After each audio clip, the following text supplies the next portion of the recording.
नमस्कार दोस्तों, आज हम आपसे चंद्र ग्रह के बारे में बात करेंगे। हमने पिछले वीडियो में आपको बताया था कि मेष लगन की राशि में यदि चंद्रमा हमारे पहले से 7वें भाव में यदि कहीं भी बैठते हैं तो वो किस प्रकार से हमें अपने दशा में, अपने अंतर में, अपने पर्यंतर में कैसे फल देते हैं।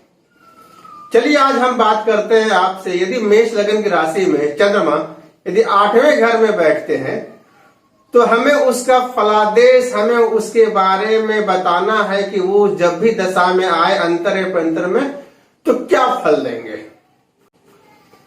मेष लगन राशि में चौथा घर चंद्रमा का हो गया, खुद 8वें घर में बैठ गए तो 4 और 8 के बारे में फल देंगे।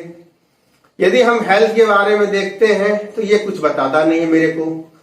यदि हम इसे एजुकेशन के बारे में देखते हैं, शिक्षा के बारे में देखते हैं तो ठीक ठाक रहेगा कि 4वां घर शिक्षा का है। यदि हम प्रोफेशंस की बात करते हैं, कैरियर की बात करते हैं, इसमें भी ये न्यूट्रल बता रहा है। यदि हम मैरिज की बात करते हैं तो ये बताता नहीं। यदि हम चाइल्ड बर्थ या संतान के बारे में बात करें तो ये नेगेट कर रहा है। तो क्या चंद्रमा चौथे और 8वें का ही फल देगा? नहीं, चंद्रमा देखना है मुझे कि वो अब किसके नक्षत्र में बैठा हुआ है। 8वें घर में जो नक्षत्र होते हैं वो होते हैं विशाखा, अनुराधा और ज्येष्ठा। विशाखा नक्षत्र जो स्वामी होते हैं वो होते हैं गुरु, अनुराधा के होते हैं आपको शनि और ज्येष्ठा के होते हैं आपके बुध। अब यदि चंद्रमा 8वें घर में विशाखा नक्षत्र में बैठा हुआ है तो अपने तो फल देंगे ही, साथ में वो विशाखा के जो स्वामी हो गए गुरु, उनके भी फल देंगे। तो मेष लगन में गुरु का जो घर बता रहा है वो 9वां घर और 12वां घर बता रहा है। और यदि ये खुद 6ठे घर में जाके बैठ जाते हैं तो गुरु बता रहे हैं 6, 9 और 12। अब यदि हम देखें कि चंद्रमा की दशा या जिसकी दशा में यदि वो अंतर में आते हैं, पर्यंतर में आते हैं तो ये क्या हमें अच्छे फल देंगे? कदापित नहीं देंगे। क्या है कि चंद्रमा अपने तो चौथे और 8वें के फल दे रहे हैं, साथ में वो अपने नक्षत्र गुरु के भी फल दे रहे हैं, जो 6ठे घर, 9वें घर और 12वें घर बता रहा है। जो 6ठे और 12वें बुरा घर है, 8वां बुरा घर है। यदि हम हेल्थ में देखें, स्वास्थ्य के बारे में देखें तो नॉर्मल है। विवाह बता नहीं रहा है, प्रोफेशंस बहुत खराब बता रहा है, कैरियर बहुत खराब बता रहा है, चाइल्ड बर्थ बहुत खराब बता रहा है मेरे को। एजुकेशन में 6, 8, 12 आ जा रहा तो वो भी एजुकेशन में मेरा खराब बता रहा है कि हम इसकी दशा में यदि कोई भी एग्जाम देते हैं तो हमें फेल होने की संभावना ज्यादा बनती है। यदि गुरु यदि अच्छे घर में बैठते हैं, मान लीजिए वो 11वें घर में बैठ गए तो अच्छा फल देंगे। चंद्रमा की जब भी दशा आएगी, अंतर आएगी, पर्यंतर आएगी। उसी प्रकार मान लेते हैं कि चंद्रमा अनुराधा के नक्षत्र में बैठे हुए, उनके स्वामी हो गए शनिदेव। शनिदेव मेष लगन में आपको 10वें और 11वें के स्वामी हो गए, बहुत ही अच्छा घर। यदि खुद कहीं भी जाके बैठ जाए, किसी भी घर में बैठ जाए तो इनकी दशा, चंद्रमा की दशा में हमेशा जातक की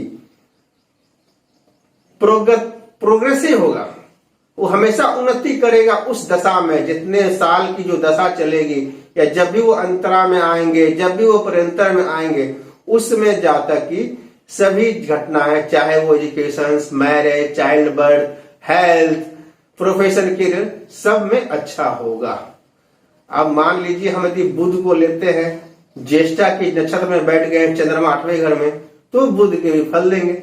मेष लगन में बुध 3रे घर और 6ठे घर का स्वामी हो गए। और मान लीजिए यदि वो 8वें घर में बैठ जाते हैं, वो 12वें घर में बैठ जाते हैं, वो 6ठे घर में बैठ जाते हैं, ये सब बुरा घर हो गया। तो जब भी चंद्रमा दशा आएगी तो हमेशा बुरा देगा, फल देंगे वो। यदि अच्छे घर में बैठते हैं तो अच्छे फल देंगे। अब मान लीजिए कि चंद्रमा हमारे मेष लगन की राशि में 9वें घर में बैठ जाते हैं तो 9वां घर क्या हो गया? अध्यात्म का हो गया। 9वां घर क्या हो गया? गुरु का हो गया। 9वां घर क्या हो गया? पिता का हो गया। 9वां घर क्या हो गया? हमारे फॉरेन लैंग्वेज का हो गया, उच्च शिक्षा का हो गया।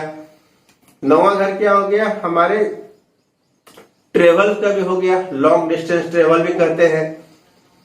अब हमें देखना है कि चंद्रमा किसके नक्षत्र में 9वें घर में बैठे हुए हैं। तो 9वें घर में जो नक्षत्र होते हैं वो होते हैं मूल, पूर्वाषाढ़ा और उत्तराषाढ़ा। मूल नक्षत्र के जो स्वामी हो गए केतु हो गए, पूर्वाषाढ़ा के जो स्वामी हो गए वो शुक्र हो गए, और उत्तराषाढ़ा के जो स्वामी हो गए वो सूर्य हो गए। उसी प्रकार यदि हम देखते हैं कि वो पूर्वाषाढ़ा के नक्षत्र में बैठे हुए 9वें घर में, तो अपने फल तो देंगे ही, चौथे और 9वें का, साथ में शुक्र के भी फल देंगे। शुक्र में लग्न राशि में दूसरे और 7वें का स्वामी हो गया, खुद 11वें में बैठ गए, तो इस दशा में मैरिज होगी। इस दशा में उसका प्रोफेशन अच्छा रहेगा, कैरियर अच्छा रहेगा। इस दशा में उसे हेल्थ भी अच्छा बना रहेगा। इस दशा में कोई लिटिगेशन नहीं होगा। यदि कोई लिटिगेशन होता है तो उससे बाहर निकलने के भी प्रयास कर सकते हैं। उसी तरह ये सूर्य के नक्षत्र में बैठते हैं तो चंद्रमा अपने तो देंगे चौथे और 9वें का, साथ में सूर्य 5वें का स्वामी हो गए। अब खुद जाके मान लीजिए कि 10वें घर में बैठ गए, तो 4, 5, 9, 10 ये एजुकेशन के लिए बहुत अच्छा हो गया। आपको चाइल्ड बर्थ के लिए खराब हो गया, कहीं चौथा 10वां घर इसमें आ गया। आपको मैरिज आपको बताता नहीं है ये।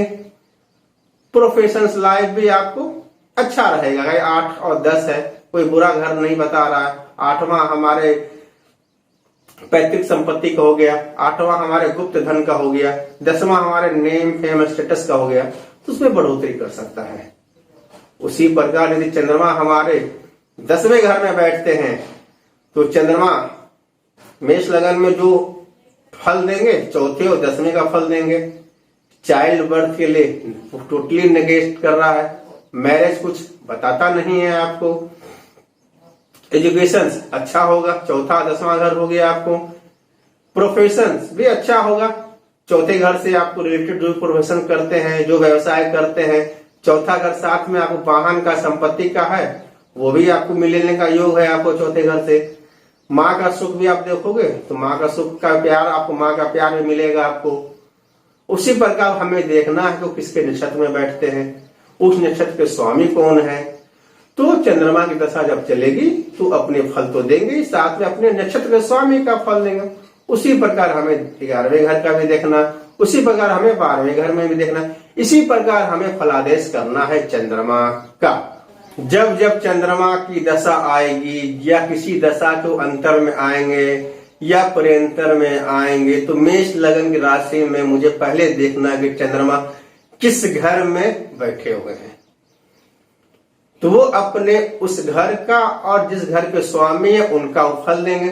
साथ में हमें देखना है कि किसके नक्षत्र में बैठे हुए हैं, उस नक्षत्र के स्वामी कौन है, अब वो क्या क्या घर दिखा रहे हैं उस कुंडली में।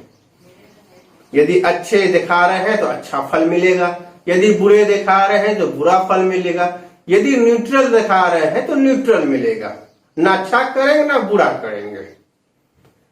तो हमें आशा है कि आपको ये वीडियो अच्छी लगी होगी और चंद्रमा के बारे में, मेष लगन राशि में चंद्रमा के बारे में आपको बहुत अच्छी तरह से ज्ञान हो गया और आप अपनी कुंडली में देख सकते हैं। किन्हीं जातक की कुंडली यदि मेष लगन की है उसमें आप चंद्रमा के स्थिति के बारे में देख सकते हैं कि जब भी उसकी दशा आएगी अंतर पर्यंतर तो हमें क्या फल देंगे या हमें क्या फल किसी को देना चाहिए, बताना चाहिए हमको। तो यदि अच्छी लगी वीडियो आप जरूर सब्सक्राइब करें और लाइक और शेयर भी करें। जय माता दी।